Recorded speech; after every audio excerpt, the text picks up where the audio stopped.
Bonjour. Osée 4, verset 6 dit: mon peuple périt par manque de connaissance. La Bible dit: mon peuple périt par manque de connaissance. Osée 4, verset 6. C'est la vérité pure. La vidéo qui suit maintenant vous le demande. Voyons la vidéo.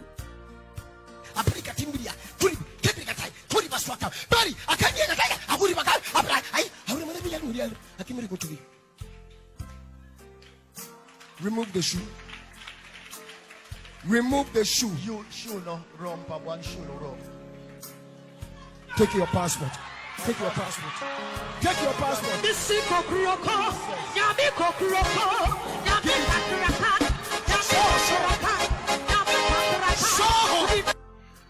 Quand vous voyez bien la vidéo, quand tu viens de lire la vidéo, toi-même tu sais que c'est une mise en scène.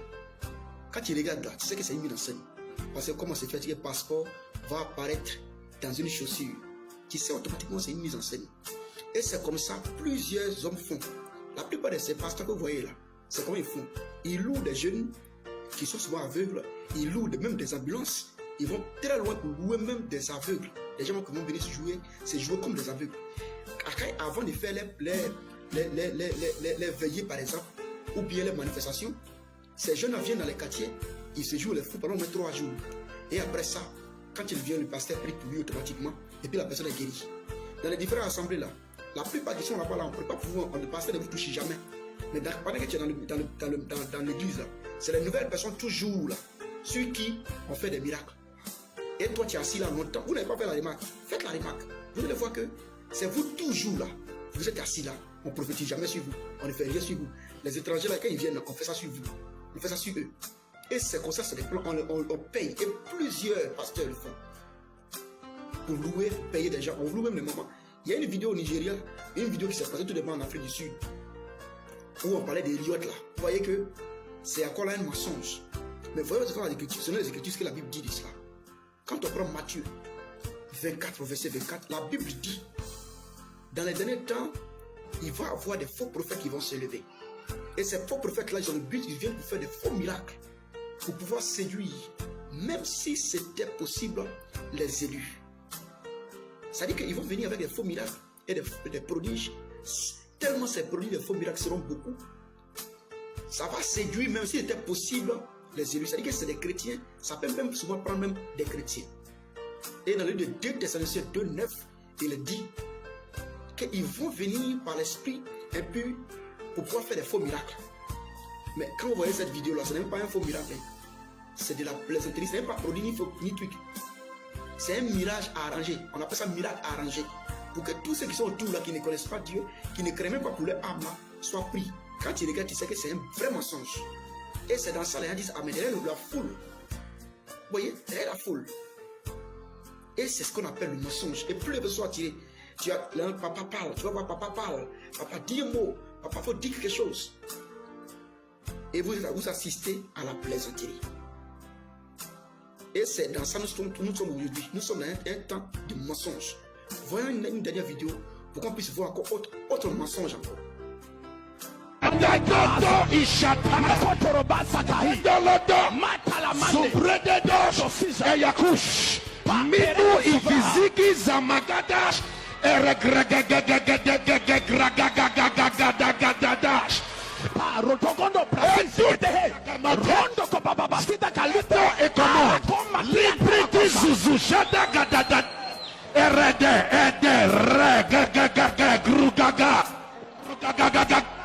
Voici un autre fléau qui tue actuellement des gens. Partout là. On dit que tu parles pas en langue, tu n'es pas un serviteur de Dieu, ou bien tu n'es pas chrétien, ou bien tu n'as pas l'esprit. Regardez les trucs comme ça. Le parler en langue, un don là, ce n'est pas le Saint-Esprit. Le Saint-Esprit a ses fruits. Et le fruit du Saint-Esprit, ce n'est pas un don. Galates 5, 19, 21, 23. C'est quand tu as le fruit de l'Esprit, c'est que tu es scellé par l'Esprit. Regardez, vous avez vu ces deux comédiens là. Dans la première vidéo, vous avez vu que le gars, avant de donner le passeport, il a parlé en langue. Sa langue qu'il parlait là, c'était quel genre de langue? C'était quoi? Qu'est-ce qu'il disait? Parce que la Bible dit sur 1 Corinthiens, au verset 12, 4 à 12, que Dieu a donné des dons à chacun. Sa manière de donner un don particulier à chacun. Mais quand vous, on vous force de prophétiser, forcément on vient de parler en langue. Parler en langue pour certifier que vous êtes le Saint-Esprit en vous là, c'est écrit où? Parce que forcément, quand on finit de prier pour toi, tu vas façon parler en langue, comment ça va que l'Esprit vient sur toi? La Bible sur 1 Corinthiens 12, 4, 1 Corinthiens 12, verset 4 à 12, chacun est un don particulier. Le verset dit pour l'utilité commune. Chacun pour lui, pour l'utilité commune. Ce n'est pas quelqu'un qui a dit il faut parler en langue, parle en langue. Et c'est ce qu'on fait dans notre assemblée, c'est le mensonge. 1 Corinthiens 14, verset 1 à 2. On dit celui qui parle en langue parle à Dieu. Personne ne le comprend. Il parle à Dieu. C'est ce que 1 Corinthiens 14, 1, 2 dit. Hein? Il parle à Dieu, personne ne le comprend. Vous voyez? Mais ces deux-là, ils sont en train de parler, ils sont en train d'échanger. Pourtant, la Bible dit, quand tu parles en langue, tu parles à Dieu parce que personne ne te comprend. L'autre temps, l'aurait pour voir l'autre. Vous voyez encore là, c'est un mensonge. Et plusieurs personnes dans une salle, ils disent Amen. Vous voyez? La Bible dit dans une assemblée, selon 1 Corinthiens 14, verset 27 à 28, il est dit, quelqu'un doit parler en langue, ce soit 2 personnes, au plus 2 personnes. Chacun à son tour. Quand ils vont finir là, quelqu'un d'autre n'a qu'à interpréter. Parce que dans 1 Corinthiens 14, dans 1 Corinthiens 12 aussi, il y a des dons. Donc le don d'interprétation doit rentrer en ligne de compte. Mais vos pasteurs, quand ils finissent de parler en langue, la personne interprète. Et c'est là comme ça. Vous voyez?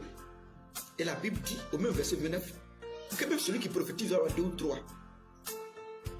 Et puis après, les dieux doivent juger. Le verset 33 de ce même chapitre, 1 Corinthiens 14, a dit, Dieu n'est pas un Dieu de désordre, mais un Dieu d'ordre. Vous comprenez? Mais quand vous regardez tout ça là, ça envoie où? Ça envoie qu'à la perdition. Parce que c'est un jeu, c'est la plaisanterie. C'est dans l'église qui est devenu lieu de plaisanterie. Hein? Dieu de Dieu. Vous voyez? Ils n'ont pas de miracle. Parce que normalement, quand quelqu'un Dieu, quand on évolue le chapitre 2, verset 4, quand quelqu'un vient, que c'est Dieu qui l'a envoyé, il doit prêcher la pure parole de Dieu. Quand il va finir de prêcher la pure parole de Dieu, Dieu confirme maintenant les miracles par là. À cause de sa parole pure, Dieu confirme maintenant la parole pure par les miracles. Il n'y a pas de miracle sans parole pure. Tout miracle qui n'est pas accompagné de paroles vérité de la doctrine des apôtres des prophètes est un faux miracle. C'est un miracle de Satan. Selon les 2 Thessaloniciens 2, verset 9. Et la Bible dit les faits seront comme les œuvres. Je vous laisse la dernière vidéo pour que vous puissiez voir un monsieur qui a fait de fausses œuvres, un faux passage avec un canari et qu'ils ont attrapé.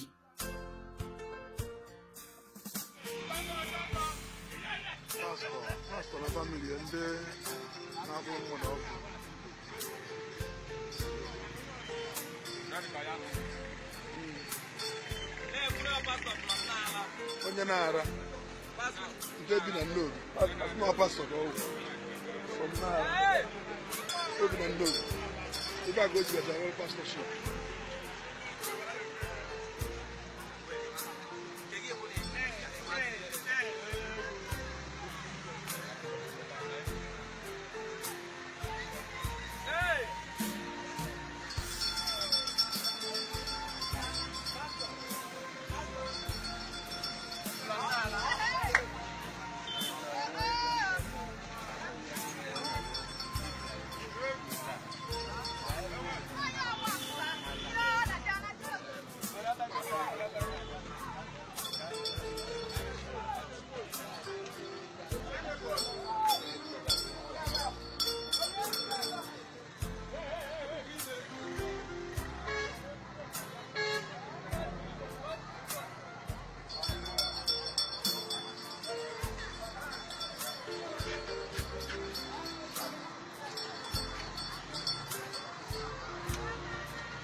Vous voyez, ce qui me fait pitié dans cette vidéo, cette petite vidéo qui vient de passer, c'est les enfants de ce pasteur-là, ce faux pasteur-là.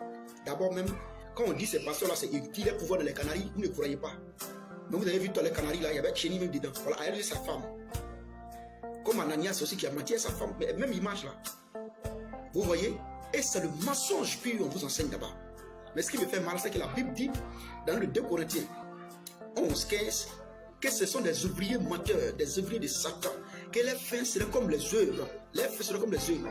Et c'est comme ça, c'est sa fin. Il a fait ça tout son temps. Mais un jour, pour le propriétaire, tous les jours pour le voleur, des hommes ont démantelé son pouvoir. C'est dans Canaries. Si ton âme te coûte cher, que tu sais que la vie que tu mènes un bon matin, Dieu va te payer en jugement, Retire ton âme dans la main de ses maudits, parce que ce ne sont pas des serviteurs de Dieu. Si ton âme te coûte cher, retire-toi de là-bas. Parce que Dieu a besoin que toi tu sois sauvé. Et quand tu es vivant, tu dois chercher à être comment faire pour ça. Et la voie du salut est écrite noir sur blanc. La voie du salut, là, c'est la donnée des apôtres et des prophètes.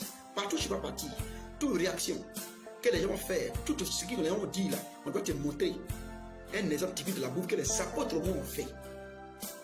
Sortez de là-bas. Que notre Dieu vous bénisse.